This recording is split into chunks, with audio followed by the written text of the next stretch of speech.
Annabelle, sweetie, this table is for family. Why don't you find yourself a spot at the bar? My mom said it with a smile, in front of 30 guests, at my grandmother's 80th birthday dinner. Everyone laughed. A few nodded along like it was perfectly reasonable. Then the waiter placed a $3,270 bill in front of me. Just me. For all 30 of them. I took a sip of water, smiled, and paid every cent. But before I could stand, a voice from the head of the table cut through the room. Just a moment, please. What happened next cost my mother everything she'd spent 24 years stealing. Before I go on, please take a moment to like and subscribe, but only if you genuinely connect with this story. Drop your location and your local time in the comments. I love knowing where you're watching from. My name is Annabelle. I'm 29 years old, and this is how I stopped letting my family treat me like a guest in my own life. Now let me take you back to Crestwood, Georgia, to the night everything changed. I was 5 when I moved into the Everett house. My real parents, James and Lucy, died on a Tuesday. A pickup truck ran a red light on Route 9 and hit them head-on. I was at daycare, finger painting a lopsided sunflower. By the time they found me, I was an orphan. Richard Everett was my father's older brother. He insisted on taking me in. His wife, Diane, did not insist. I learned that early. Kyle and Madison, their biological kids, had bedrooms upstairs, matching bedspreads, glow-in-the-dark stars on the ceilings, nightlights shaped like animals. My room was in the basement, next to the washing machine. It had a window the size of a shoebox, and some nights the dryer would kick on at 2 in the morning, and I'd lie there listening to it thump like a second heartbeat. Diane never hit me. She was smarter than that. Her cruelty lived in small omissions, the kind no one sees unless they're the one being omitted. 3 plates on the table instead of 4. Oh, Annabelle, I keep forgetting. Grab one yourself. Family photos on the mantel, on the stairwell, on the Christmas card. Kyle grinning, Madison in pigtails, Richard with his arm around Diane. I'm in none of them. When I was 8, I asked why. Diane looked at me like I'd asked why the sky was blue. Those are family portraits, Annabelle. She said it gently. That was the worst part. The neighbors thought she was a saint. That woman took in her husband's niece, gave up everything. I heard it at church, at the grocery store, at school pickup. What I didn't know, what I wouldn't know for 24 more years, was that my parents hadn't left me with nothing. They'd left me $600,000, and Diane had spent every cent. By 16, I understood the rules. Kyle got a car for his birthday, a used Camaro, but still. Madison got braces, a violin, summer camp in the Blue Ridge Mountains. I got the employee discount at Hank's Grocery on Route 12, where I stocked shelves 3 nights a week to pay for my own school supplies. The year Kyle left for college, I asked Richard if there was money set aside for me too. We were in the garage. He was sorting wrenches, not looking at me. I'll talk to Diane, he said. Diane's answer came at dinner. College isn't for everyone, Annabelle. You're good with your hands. Kyle's tuition was $80,000. I know because I saw the check on the kitchen counter, written out in Diane's handwriting, and I remember thinking that was more money than I could imagine. I didn't argue. I applied to the community college nursing program on my own, took out federal loans, and worked double shifts at Hank's every summer. The thing about holidays was the photos. Every Thanksgiving, every Christmas, Diane staged her perfect family portrait in front of the fireplace. She'd hand me the camera. You're the best photographer in the house, Annabelle. So I'd frame them. Kyle in his college hoodie, Madison with her new earrings, Richard stiff in his flannel, Diane beaming in the center. And I'd press the shutter button, and the flash would go off, and the image would freeze them exactly the way Diane wanted the world to see them. A complete family. I wasn't in a single one. But there was one person in that family who never forgot me. One person who set a place for me every single time, without being asked. Eleanor Everett was 80 years old, 5'2", and the only person in that family who made me feel like I had a right to breathe. She was Richard's mother, a retired school teacher with a kitchen that always smelled like cinnamon, and a voice that could silence a room without rising above a whisper. Every Sunday, Eleanor picked me up at 9 sharp. We'd drive to her cottage on Maple Hill, and she'd teach me how to bake apple crumble, buttermilk biscuits, peach cobbler from scratch. While the oven hummed, she'd tell me stories about my father. James had your eyes, she'd say, rolling dough with flour-dusted hands. And your mother, Lucy smiled like sunshine after rain. You have that same smile, Annabelle. I'd hold those words like coins in my pocket, turning them over during the long nights in the basement room. Diane hated my Sundays with Eleanor. She's 80 years old, Annabelle. You're wearing her out. She's fragile. Don't bother her with your problems. Maybe skip this week. She needs rest. I always went anyway, until the year Diane told me if I kept making trouble, she'd tell Eleanor I didn't want to come anymore. I was 14. I believed her. So I started asking permission first, and permission was not always granted. One Sunday, just before I turned 17, Eleanor said something I didn't understand. She put down her rolling pin, looked at me with eyes that were sharp and sad at the same time. Your parents loved you enough to plan ahead, Annabelle. Don't ever forget that. I nodded like I knew what she meant. I didn't. Not for another 12 years. But Eleanor knew exactly what she was telling me, and she was already making plans of her own. Fast forward to now. I'm 29, a registered nurse at Crestwood Community Hospital, living alone in a one-bedroom apartment above the laundromat on Cherry Street. It's small, it's loud on wash days, and it's mine. Eleanor's health has slowed in the past year. Her knees ache, she gets winded on stairs, but her mind is a steel trap, and every Sunday I still drive to Maple Hill. The rest of the family knows what Eleanor has. The cottage, her late husband's pension, savings accounts built over 50 years. Somewhere north of $1 million. In a town like Crestwood, that's a fortune. Diane started her campaign around January. Subtle at first. She'd visit Eleanor with flowers from the shop and happen to mention how difficult I'd been lately. How I'd been distant. How I probably only visited for the inheritance. Kyle backed her up at Easter brunch. Grandma, you know Annabelle's not technically family. Legally, I mean. Madison posted Instagram stories. Selfies with Eleanor, captions reading, blood is thicker than water, with a heart emoji. She tagged everyone except me. Then came the phone call. A Thursday evening, late March. Richard's name on my screen. He hadn't called me in 4 months. Annabelle. His voice sounded rehearsed, tired. About Mom's birthday dinner this Saturday. Maybe it's better if you don't come, for everyone's sake. I held the phone away from my ear, stared at the ceiling. Whose sake, Richard? He paused. It'll just cause tension. You know how Diane gets. I did know. That was the problem. I told him I'd think about it. Hung up. I didn't know then that the phone call was part of something much bigger. A plan already weeks in motion. I called Eleanor the next morning. She picked up on the first ring, like she'd been waiting. Grandma, Richard said maybe I shouldn't come Saturday. Silence. Then. Did he say why?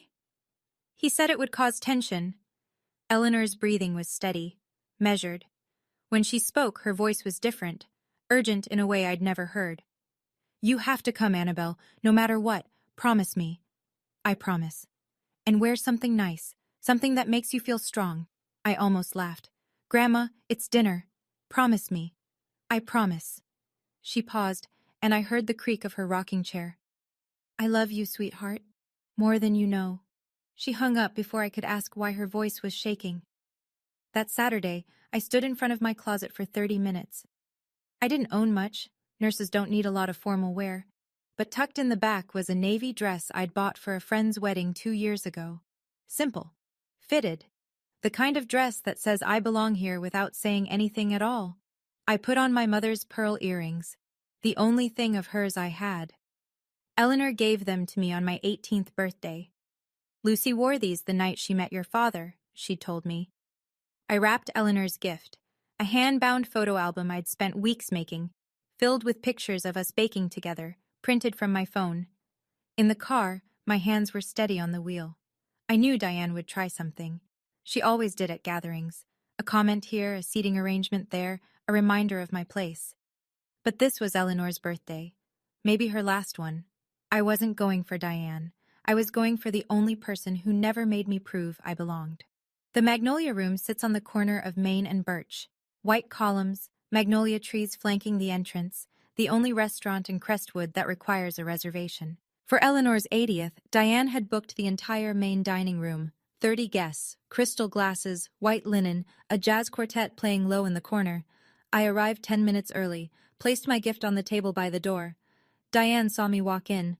Her eyes tracked me across the room, but she didn't speak, just lifted her wine glass and turned back to a conversation with Uncle Harold. Eleanor sat at the head of the long table. She looked tired, thinner than last Sunday, her cardigan hanging loose on her shoulders. But when she saw me, her face changed. She reached out with both hands. "There you are." I leaned down, kissed her cheek, and felt her grip tighten around my fingers, tight enough to hurt. "Sit by me," she whispered. I pulled out the chair to her left. Then I noticed the man on her right. Silver hair, gray suit, leather briefcase tucked under his chair. I'd never seen him before. He gave me a polite nod but said nothing. "Who's that?" I asked Eleanor quietly. "A friend," she said. "You'll meet him later." Kyle arrived next, laughing too loud about something on his phone.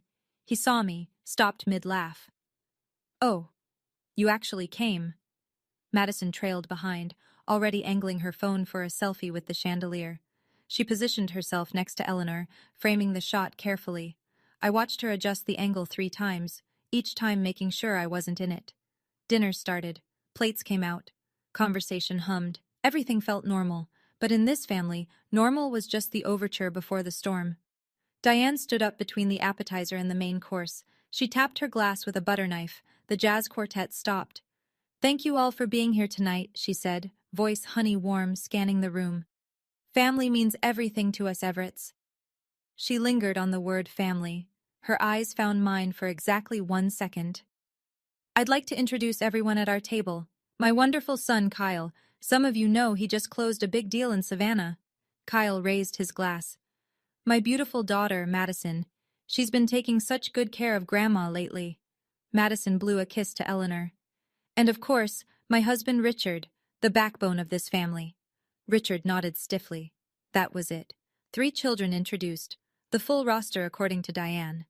A woman across the table, I didn't recognize her, maybe someone from Richard's work, leaned forward. "And who's this lovely young lady beside Eleanor?" Diane blinked, then smiled. "Oh, that's Annabelle. She grew up around us. Grew up around us, like a stray cat fed on the porch." The woman nodded politely. The moment passed. Then Madison reached across me for the bread basket. Her elbow caught my wine glass. Red wine, straight down the front of my navy dress. "Oops," Madison pressed her napkin to her lips. "Sorry, white would have been a safer choice for you." A few people chuckled. Kyle smirked into his water glass. I looked down at the stain spreading across my lap, dark red, blooming like a bruise. I didn't react. I picked up my napkin, dabbed the fabric twice, and set it back on my knee. Eleanor's hand found mine under the table. She squeezed once. I squeezed back. The main course arrived. Filet mignon, roasted asparagus, truffle mashed potatoes. The smell alone was worth more than my weekly grocery budget. That's when Diane made her move. "We need to rearrange a bit," she announced. "Uncle Harold needs more room for his chair. Annabelle, sweetie, the bar has some lovely seats. You'd be more comfortable there." It wasn't a question. Kyle leaned back. "Yeah, it's not like you're giving a toast." A few people at the far end of the table exchanged glances. 1 or 2 laughed. Not cruelly, just the automatic laugh people give when they don't want to make things awkward. No one objected. I looked at Richard. He was staring at his plate like it held the answer to something. His fork hadn't moved. I looked at Eleanor. Her jaw was tight. Her knuckles were white around her napkin. But she met my eyes and gave me the smallest nod. Barely a tilt of her chin. "Wait. Not yet." So I stood up, smoothed my wine-stained dress, picked up my water glass. "Happy birthday, Grandma," I said.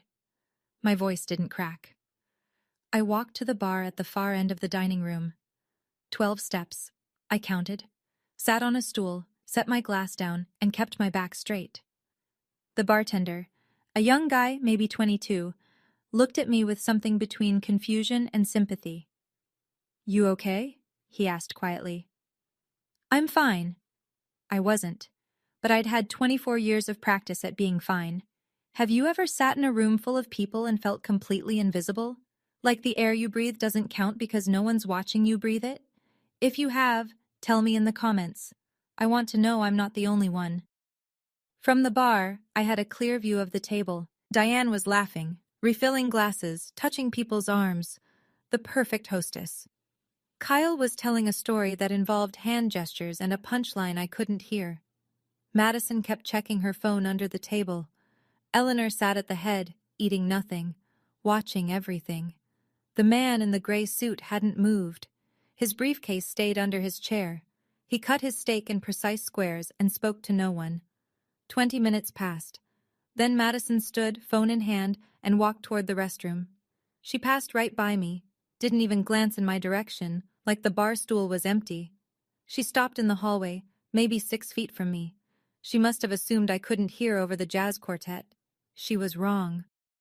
"It's working," Madison said into the phone. Her voice was low, but the hallway carried sound like a tunnel. "She's at the bar. Mom says one more push and she'll leave for good." Pause. She listened. "No, Grandma doesn't suspect anything. Mom's handling it. We just need her out of the picture before Grandma's lawyer does anything." My hand tightened around my glass. Lawyer.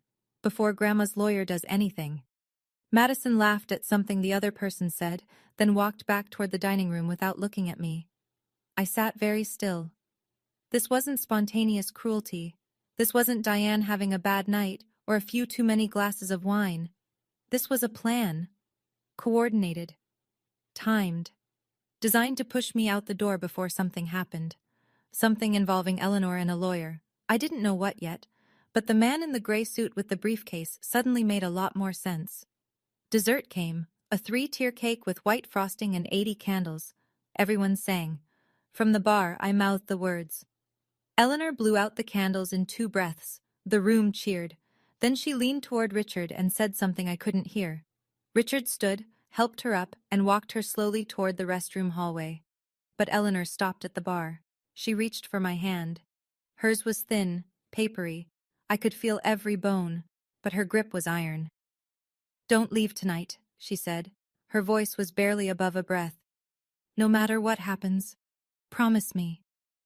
"I already promised, Grandma." "I know." She pulled me slightly closer. "Your parents left you more than memories, Annabelle. It's time you knew." My stomach dropped. "What do you mean?" Richard appeared at her elbow. "Mom, the restroom's this way." Eleanor held my eyes for one more second. Then she let go and shuffled off with Richard, her cane tapping the hardwood floor. I turned on my stool. The man in the gray suit was watching me. Not Diane, not Kyle, me. His expression was unreadable, professional, like a doctor before delivering results.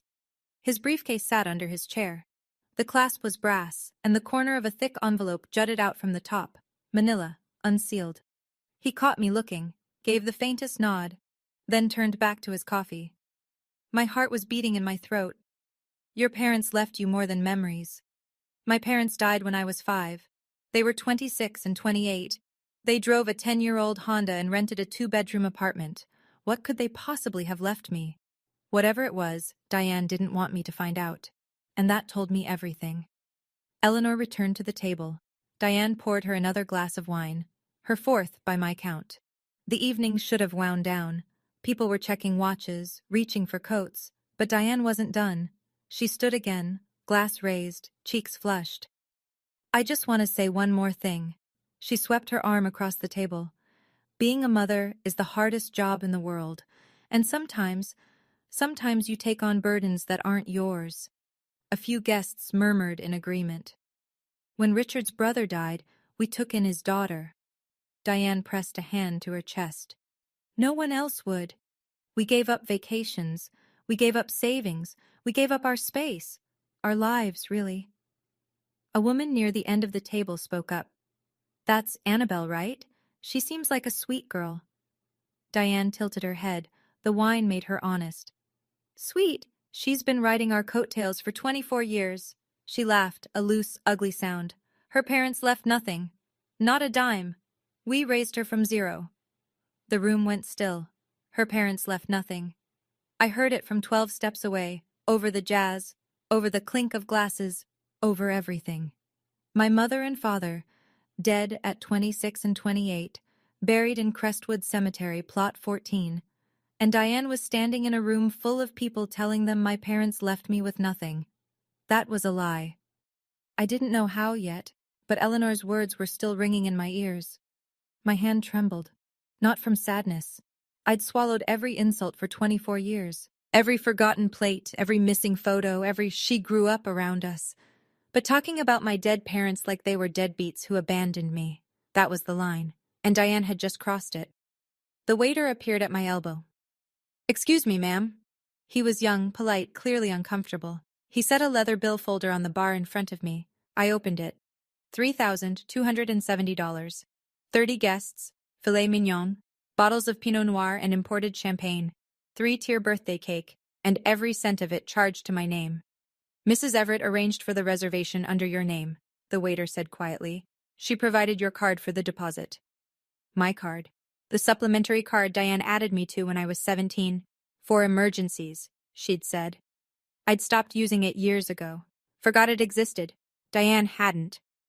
I looked up at the main table. Kyle was grinning, watching me over the rim of his glass. Madison had her phone angled toward me, recording. Diane caught my eye and raised her wine glass in a little toast. A salute, a dare. 30 people were watching.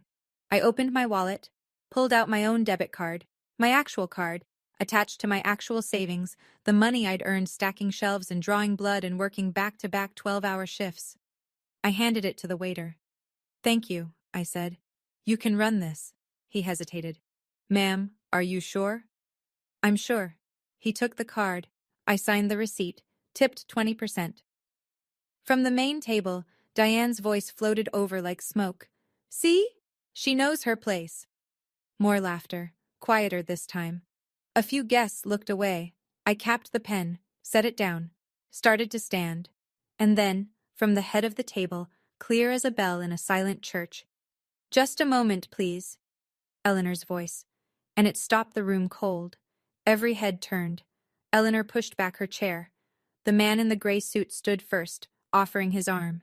She took it, steadied herself, and straightened to her full 5'2". The jazz quartet had stopped between songs. The timing was accidental. Or maybe it wasn't. The only sound was the faint clink of someone setting down a fork. Eleanor looked around the room the way she must have looked at a classroom of restless children. Patient, firm, absolute. "Before anyone leaves," she said, "I have something to say. It is my birthday, after all." Diane's smile flickered. "Mom, it's been a long night. You should rest." "Sit down, Diane." 3 words. No volume, no anger. Just the kind of authority that comes from 80 years of never bluffing. Diane sat. Eleanor turned to me. "Annabelle, come back to the table, sweetheart." I didn't move at first. 24 years of conditioning will do that. Freeze you in place even when someone's reaching out. But Eleanor held her hand toward me, and something in her face said now. I walked back. 12 steps, the same 12 I'd counted on the way out. Kyle shifted in his seat. Madison lowered her phone. Eleanor waited until I was standing beside her. Then she placed her hand on my arm and said, loud enough for every guest in that room, "You belong here more than anyone at this table." The silence that followed was the thickest I've ever felt, like the air itself was holding its breath. Then the man in the gray suit reached under his chair, pulled out his briefcase, set it on the table, unclasped it, and placed a thick manila envelope next to Eleanor's untouched dessert. Nobody was laughing now. Eleanor rested one hand on the envelope, the other gripped her cane. "Diane just told this room that Annabelle's parents left nothing." She paused. Let the sentence sit. "I'd like to correct that." She nodded to the man beside her. "This is Thomas Garrett. He's been my attorney for 12 years. Thomas Garrett stepped forward, adjusted his glasses. His voice was flat, factual, the kind of voice that reads numbers in courtrooms. "James and Lucy Everett established a trust fund for their daughter, Annabelle, in 2001. The principal amount was $600,000. a combination of life insurance payouts and savings. Richard and Diane Everett were named as custodial trustees. The room didn't gasp. This wasn't a movie. But I watched 30 faces rearrange. Confusion first, then math, then slow dawning understanding. $600,000. My parents had left me $600,000. Eleanor's voice cut through again. That money was meant for Annabelle's education, her first home, her future. She looked directly at Diane. Every penny is gone. Diane's face drained of color. Not red anymore. White. The kind of white that comes before a lie or a scream. That's not... She gripped the edge of the table. Mom, this isn't the place for this. Eleanor didn't blink. You chose this place, Diane. You chose to humiliate my granddaughter in this room, in front of these people. So I will set the record straight in this room, in front of these people. Kyle shot to his feet. Grandma, you're confused. You don't know what you're... I have bank records, Kyle. Eleanor's voice was quiet. Final. Sit down. Kyle sat. I couldn't feel my hands. Thomas Garrett opened the envelope and laid a stack of papers on the white linen tablecloth. These are notarized copies of bank statements from the trust account, he said, spanning 18 years. He didn't read every line. He didn't need to. He summarized in the same flat, courtroom voice. $80,000, withdrawn in 2008. Corresponds to tuition payments for Kyle Everett at the University of Georgia. Kyle's jaw locked. He stared at the paper like it might burst into flames. $45,000? 2015. A BMW 3 Series registered to Madison Everett. Madison's phone slipped from her hand. It hit the table with a crack. $120,000 between 2010 and 2018. Home renovations at 14 Birch Lane. The Everett family home, where I slept in the basement. $95,000, various vacation expenses, Myrtle Beach, Disney World, Lake Tahoe. Places I was never invited. The remaining balance, drawn incrementally over 20 years, personal expenditures by Diane M. Everett. 30 people stared at those papers. I watched their expressions shift, from polite dinner party neutral to something harder. A woman near the center of the table put down her napkin and pushed her chair back slightly, as if she needed distance from the table itself. Mrs. Patterson, Diane's closest friend, her church group confidant, looked at Diane with an expression I'd never seen directed at her before. Doubt. Madison's voice broke the silence. That money was for the whole family. It was for Annabelle. Eleanor pointed a thin finger at the stack. Her name, her fund, not yours. Richard hadn't moved. His face was the color of the tablecloth. His hands were flat on the table, palms down, as if bracing for an earthquake. I sat there, tears running down my cheeks. I didn't wipe them. Eleanor let the silence hold for 3 full seconds. Then she spoke again. I've spent 80 years watching who in this family deserves what. I've made my decision. Thomas Garrett straightened his tie. Mrs. Eleanor Everett has formally revised her estate plan. Effective immediately, Annabelle Everett is named as sole beneficiary. The room fractured. Kyle knocked his chair backward, standing up. You can't do this! Madison started crying. Loud, messy sobs, mascara streaking. Diane's voice was a blade. She's not even your real grandchild! Eleanor turned to Diane, slowly, the way you turn to face something you've seen coming for a long time. She is my son James's daughter. She is more Everett than you will ever be, Diane. Kyle jabbed a finger toward me. This is manipulation. She's been working on Grandma for years. Eleanor didn't raise her voice. The only person who manipulated anyone in this family is sitting right there. She pointed her cane at Diane. The tip trembled, but the aim was exact. Richard still hadn't spoken. He sat with his hands flat on the table, staring at the candles, looking like a man watching his house burn from the inside. I opened my mouth, closed it, opened it again. I didn't ask for any of this, I said. My voice was steady, barely. I just wanted to have dinner with my grandmother. Eleanor reached into the pocket of her cardigan, pulled out a photograph, creased and soft from years of handling. She held it up. A man, young, dark-haired, grinning, holding a toddler in a yellow dress. "Your father asked me to look after you," Eleanor said. "I'm keeping my promise." I took the photo. My father's face, my face, together. But there was still more to come.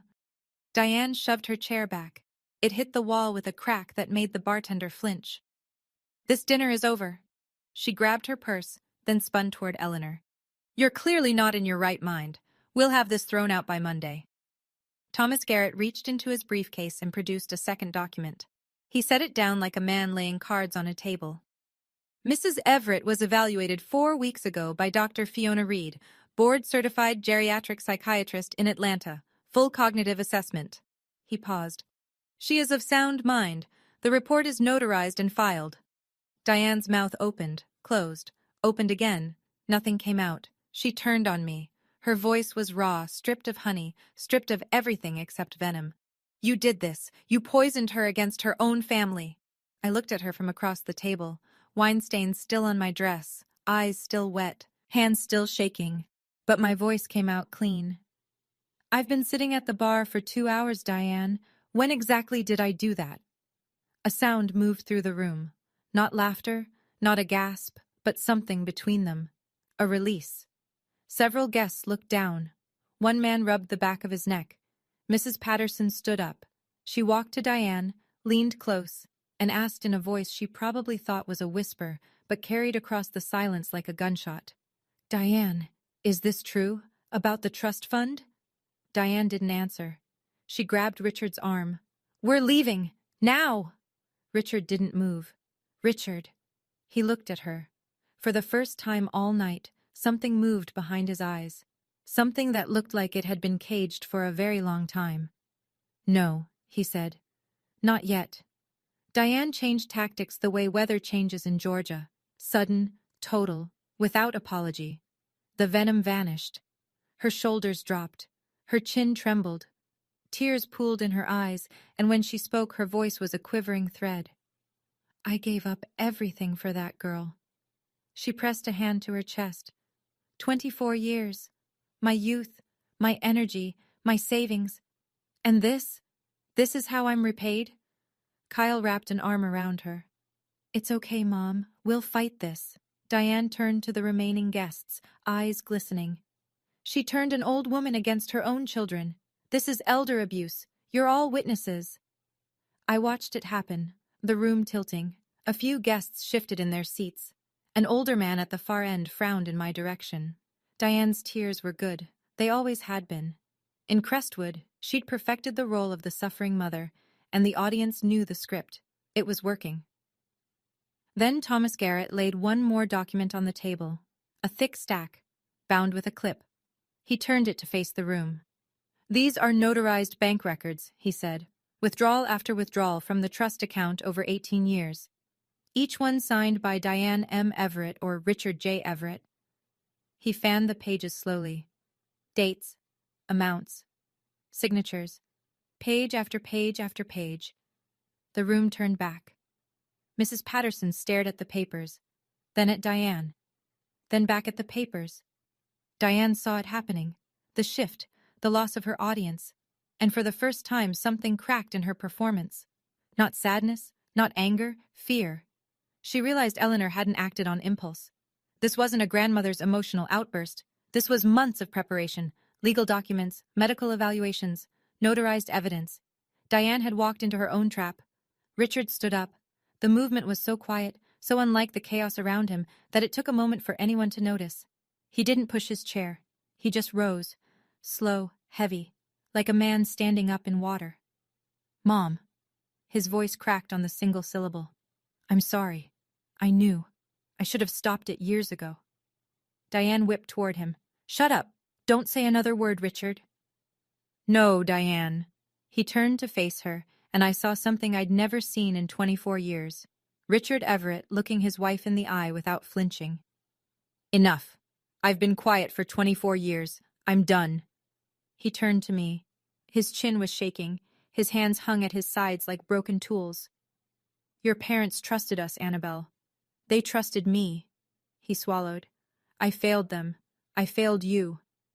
The room was so silent I could hear the ice melting in someone's glass. I looked at this man, the man who drove me to school when Diane wouldn't, who fixed my bicycle chain in the garage without being asked, who never once raised his voice at me, and who also never once raised it for me. "I know, Dad," I said. I hadn't called him Dad in years. It wasn't forgiveness. It was just the truth, the complicated, tangled, insufficient truth of what he was. Kyle stared at his father like he was watching a stranger. Madison stopped crying. Then Richard reached into his back pocket, pulled out something small and creased, a handmade birthday card, construction paper, childish handwriting. "Annabelle wrote this for you 15 years ago, Mom," he said to Eleanor. "Diane threw it away. I kept it." Eleanor took the card with trembling hands, read it, and wept. I stood up. Not fast, not dramatic, just stood, the way you stand when you've made a decision that took 24 years to arrive. The room was watching. 30 faces, some sympathetic, some stunned, some already composing the version they'd tell tomorrow at church or the grocery store. I didn't care about any of those versions. I looked at Diane. "I'm not going to yell," I said. "I'm not going to call you names, but I'm done being the person you wipe your feet on. I'm done sitting at the bar while you decide who counts as family." Diane's mouth moved, but nothing came out. I turned to Kyle and Madison. "I don't hate either of you, but I won't pretend anymore." Madison looked at the floor. Kyle looked at the wall. Neither of them looked at me. I turned to Eleanor, took her hand. "Thank you for keeping your promise to my dad." Eleanor squeezed my fingers. Her eyes were still wet, but she was smiling. A thin, fierce, satisfied smile. Then I faced the room one last time. 30 people. Crystal glasses. White tablecloths stained with an evening no one would forget. "I paid the bill," I said. "That's the last thing I'll ever pay for this family." I helped Eleanor to her feet. Thomas Garrett collected his briefcase, tucked the documents inside, and followed us toward the door. Behind us, Diane's voice clawed after us. "You'll hear from our lawyer." Eleanor stopped, turned, looked at Diane over her shoulder with the patience of a woman who had been planning this moment for 2 years. "Please do," she said. "Thomas is very thorough." We walked out into the March night. The air was cold and sharp and clean. The real fight was just beginning. 2 weeks later, Diane launched her counteroffensive.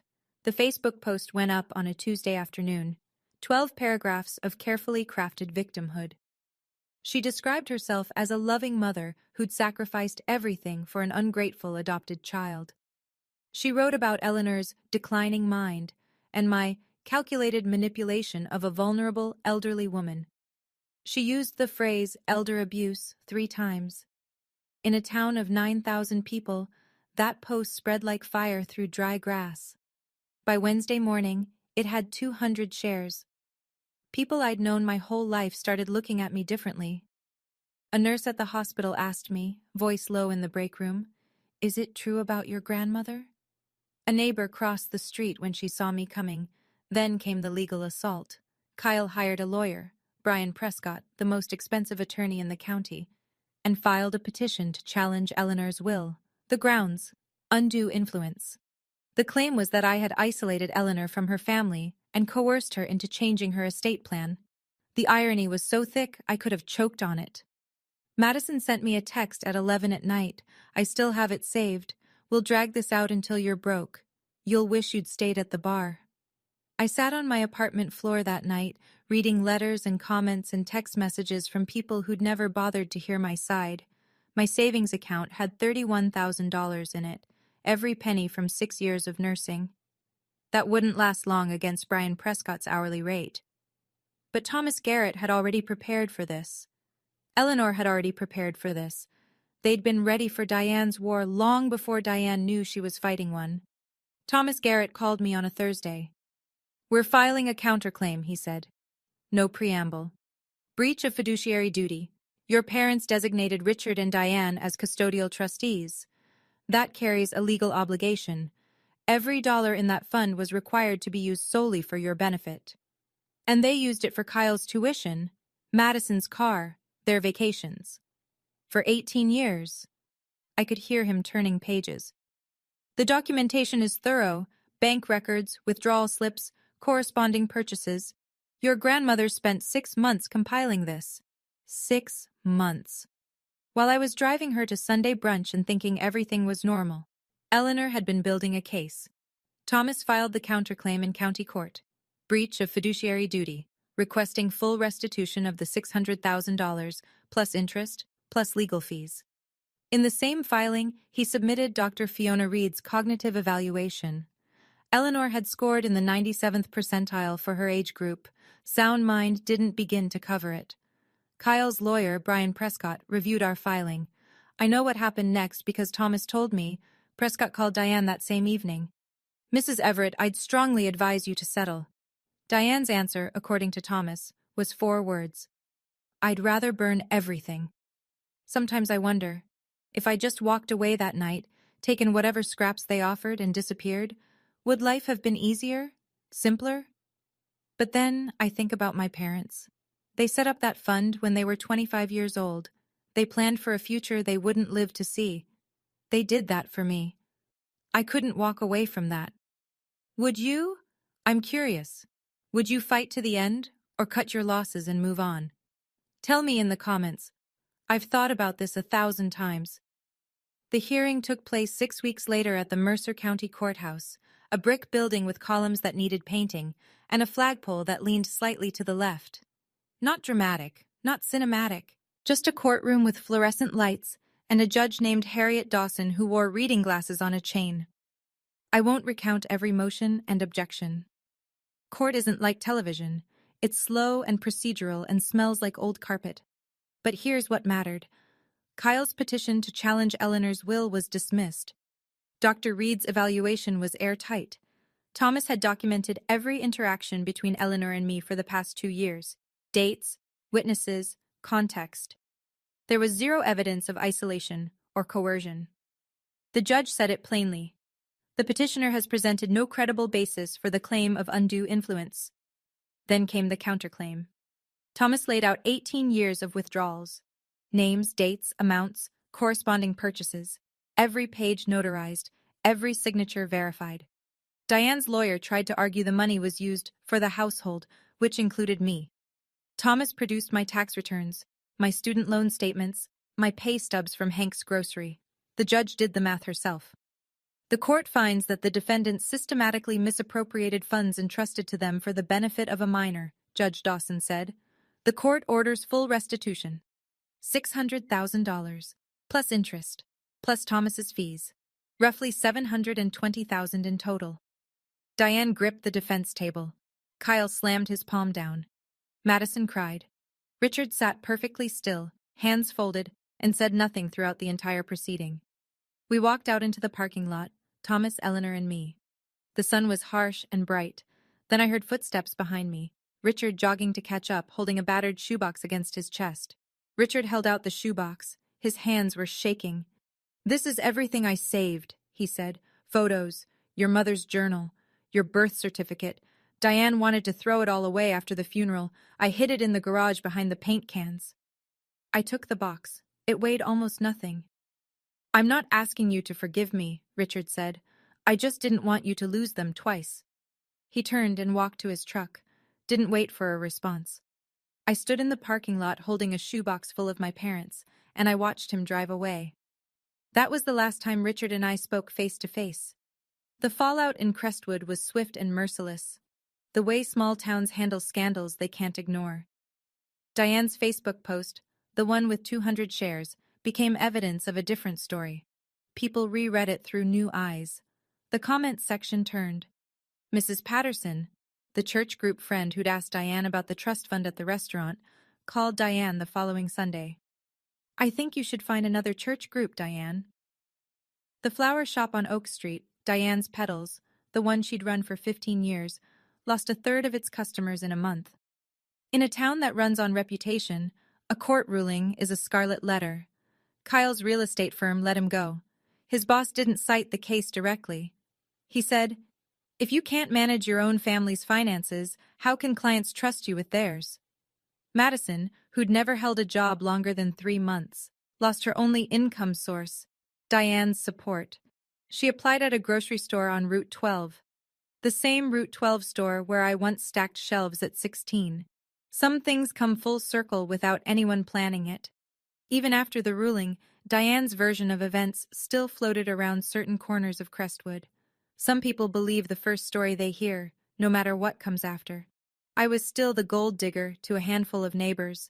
Still, the adopted girl who manipulated a sick old woman in a few group chats. Then Nora got involved. Nora Beckett, my best friend since 10th grade, now a reporter at the Crestwood Gazette. She didn't write a puff piece. She didn't write a hit job. She wrote a straight, fact-based article. Court records, bank statements, the timeline. No opinion, just truth, laid out chronologically.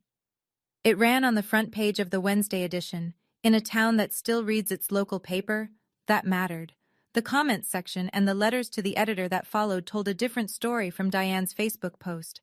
This time, people had receipts. What surprised me most wasn't the public support, it was the private kind.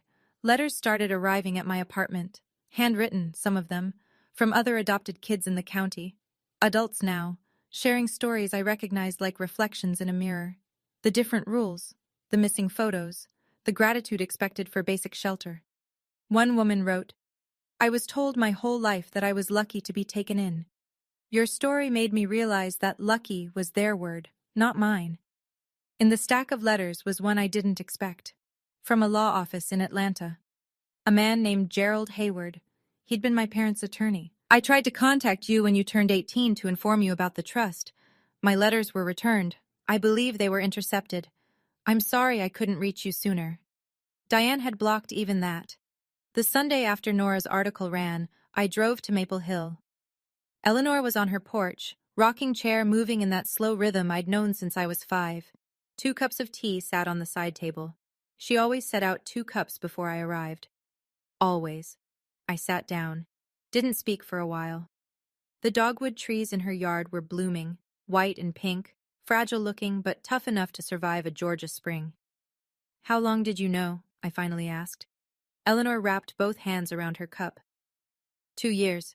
I found a bank statement in Richard's desk. I was looking for a pen. The account had Annabelle Everett Trust printed right across the top. Balance, $43. She took a sip, set the cup down. "I spent 6 months confirming everything, called Gerald Hayward, contacted the bank. Then I found Thomas." She looked at me. "I waited for the right moment. Diane chose the restaurant. I just used her stage." I stared at the dogwoods. "Why didn't you tell me sooner?" "Because if I told you too early, Diane would have found a way to explain it. She's good at that. I needed everything documented first. I needed it airtight." She reached under her chair and pulled out a small album, one I'd never seen. Inside, photographs. Eleanor visiting a cemetery, standing before 2 headstones, placing flowers, white roses. The dates on the photos spanned years. "I go every April," she said. "Your father's birthday."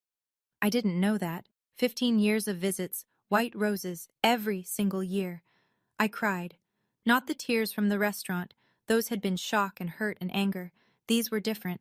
These were the tears you cry when someone proves that love doesn't have an expiration date. "Your father would be proud," Eleanor said. "Not because of the money, because you stayed kind." 6 months later, I stood in the Crestwood Public Library, the same library where Eleanor used to take me for story hour when I was 7, and watched her cut a ribbon. The banner behind her read, "The James and Lucy Everett Scholarship Fund." It was a Tuesday morning. 40 people showed up. Teachers, nurses from the hospital, a few families from the county foster system. Thomas Garrett stood in the back, arms crossed, something close to a smile on his face. I'd used the restitution money, the original $600,000, to endow the fund. Thomas helped structure it as a nonprofit. The purpose was simple: educational support for foster children and adopted kids in Mercer County. Tuition, books, housing, whatever they needed to build a life that didn't require anyone else's permission. Eleanor asked me to say a few words. I'm a nurse, not a public speaker, but I tried. "My parents set up a trust fund when they were 25 years old," I said. "They were planning for a daughter they didn't know they wouldn't get to raise. I'm using that money the way I think they would have wanted. To help kids like me." I looked at the small crowd. Some were nodding. A woman in the second row was crying. Being adopted doesn't make you less than. Being different doesn't make you a burden. And if anyone ever tells you that the only reason you matter is because someone chose to keep you, remember, you mattered before they chose. You mattered the day you were born. Eleanor clapped first, then everyone else. We served cake afterward. Eleanor's recipe, apple crumble, cinnamon so thick you could smell it from the parking lot. It wasn't revenge. Revenge is loud and ugly and leaves you emptier than before. This was legacy. Diane came to find me 3 weeks after the scholarship launch. I was finishing a 12-hour shift at the hospital. Tired, still in scrubs, hair pulled back, no makeup. She was waiting in the parking lot, leaning against a car I didn't recognize. Not the Lexus anymore. Something smaller, older. She looked different. The highlights in her hair were growing out. Her nails were unpolished. The composure she wore like armor for 24 years had cracked, and what was underneath looked exhausted. "Annabelle?" I stopped, keys in hand. I know I wasn't perfect. Her voice was smaller than I'd ever heard it. But I raised you. I fed you. I kept a roof over your head. That has to count for something. I took a breath. The parking lot was quiet. Just the two of us and the hum of the highway. "It does count," I said. "And I'm grateful for the roof. I'm grateful for the meals.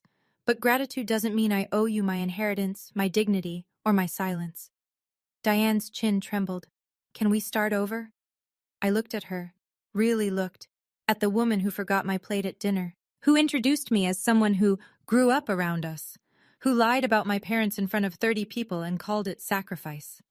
"No," I said, "we can't start over, but I'm not going to take anything from you, and I'm not going to let you take anything from me. Not anymore. That's the boundary." She opened her mouth, closed it, nodded once, small, defeated, and walked back to her car. I watched her pull out of the lot and turn onto Route 12. I didn't call after her. I went inside, clocked in for the night shift, and took care of my patients. Life continues. Diane sold the house on Birch Lane, the one renovated with my trust fund money. After the settlement, legal fees, and back taxes, she cleared just enough to rent a one-bedroom apartment on the east side of town. The flower shop closed in August. 15 years of Diane's petals, gone. The sign hung in the window for weeks before someone finally took it down. Kyle left Crestwood without saying goodbye. To me or to anyone, as far as I know. Last I heard, he was selling real estate in Tallahassee. He deleted his Facebook, changed his phone number. Madison got a job at the grocery store on Route 12. The irony writes itself, and I won't underline it. She works mornings. I sometimes see her car in the lot when I drive past. We don't wave. We don't pretend.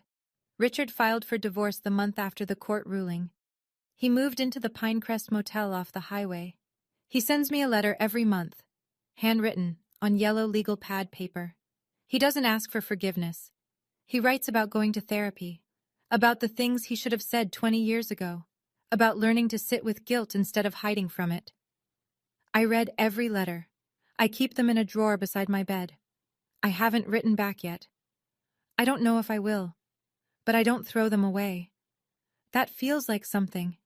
Maybe one day it'll feel like enough. Eleanor is still here, still sharp, still making apple crumble every Sunday. The difference now is that I drive to Maple Hill and park in the driveway without checking my phone first to see if Diane has given me permission. I don't need permission anymore. I never did. I'm not telling you this story to gloat. I'm telling you because for 24 years, I believed that belonging was something other people could give me or take away. That if I was just quiet enough, grateful enough, small enough, eventually Diane would look at me and see a daughter instead of a debt. She never did. And that was never my failing. It was hers. If you're in a situation like mine, where someone uses the word family like a leash, where gratitude is just another name for control, I want you to hear this. Setting a boundary is not revenge. It's not cruelty. It's not even anger. It's the moment you stop agreeing that you're worth less than they've decided. Boundaries aren't walls. They're doors. You choose who walks through. I still work at Crestwood Community Hospital. I still live above the laundromat on Cherry Street. The dryer downstairs still kicks on at 2 in the morning sometimes, and I lie there listening to it. But now, in my own apartment, it sounds different. It sounds like my life, not someone else's leftovers. On my nightstand, there's a photograph. A young man with dark hair, grinning, holding a toddler in a yellow dress. Behind them, sunlight. Ordinary, beautiful, permanent sunlight. I finally feel like I'm home. Thank you for staying until the end. If this story touched something in you, press that like button so more people get to hear it. And if you've ever been told you should be grateful for less than you deserve, write it down. Put it in the comments. I read every single one, and I promise you, you're not alone. There's another story waiting for you in the description below. I think you'll feel it the same way. I'll see you there.